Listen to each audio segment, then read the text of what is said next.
Why is the corporate world playing catch up now? And will the coronavirus pandemic lead to permanent changes in the way we work? Well, to get some answers, I'm joined now by Tracey Wilen.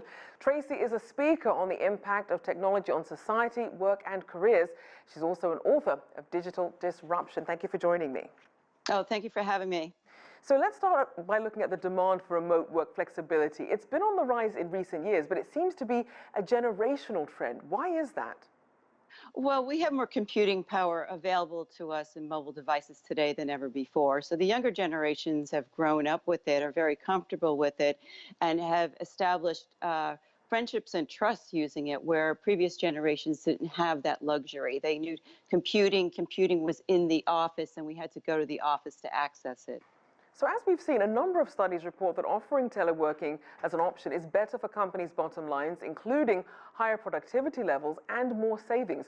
So why are they playing catch up now if there's already the economic benefits out there?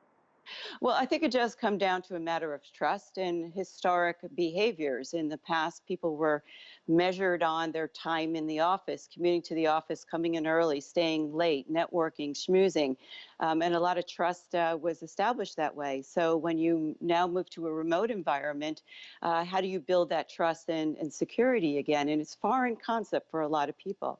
And there is a fixed mindset that previously ruled out telework even as an acceptable option for many industries until the sort of lockdown forced us into it. So now that COVID-19 is here and has shown what's available, what about the long-term impact on that mindset?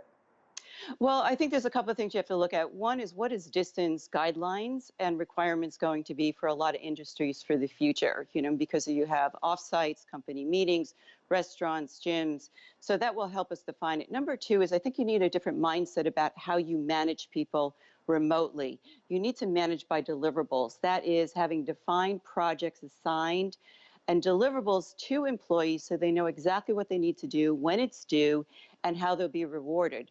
Number three is, I think you have to really set up an environment that is more structured. You need to have staff meetings on Monday and Wednesday check-in and Friday wrap-up meetings, and create social virtual environments where people can opt in just to chat with each other, like virtual coffees or virtual lunches. So it's a whole structuring difference of how you manage a virtual team, and then you can really see the rewards. And we've certainly seen flexible workplace policies as a perk that's really shaping the competitiveness of some companies. I mean, studies suggest that employees are willing to even take a pay cut in exchange for a more flexible work option. Talk more about the impact that has on a potential talent pool. Oh, I think the benefits are amazing, because I ran a virtual organization, and one is, you're not limited to the zip code of the office to find talent. You can reach out anywhere in the world to find the best skills, and I think that's really important for competitiveness and managers today. Number two is diversity. I mean, now you don't have to, you can really bring in, it doesn't matter what your age is, it doesn't matter about gender, it doesn't matter about religion, it doesn't matter about background.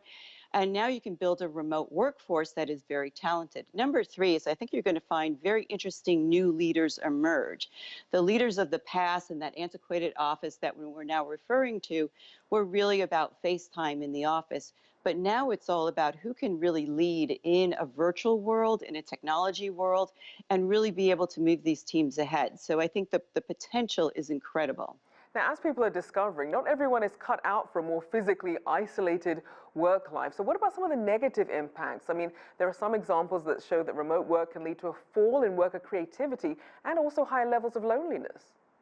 Well, here's what I did. When I found that I had some workers that were structured and some that were unstructured, I would buddy them up and have them work together so that one was helping the other understand how to work in this new environment.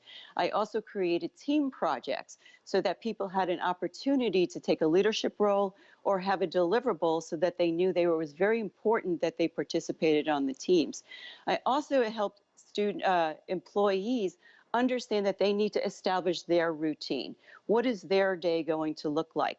What is their lunchtime? What is their work time? Because some of my employees were much more effective early in the morning, and some were night owls. And so we would work around that, a pass the baton workflow, so that we could really get the work done and keep together as a team. So I think when you have employees who feel like they're out of it, it's your job as a manager to figure out, how can I bring them into the pool so that they feel really wanted.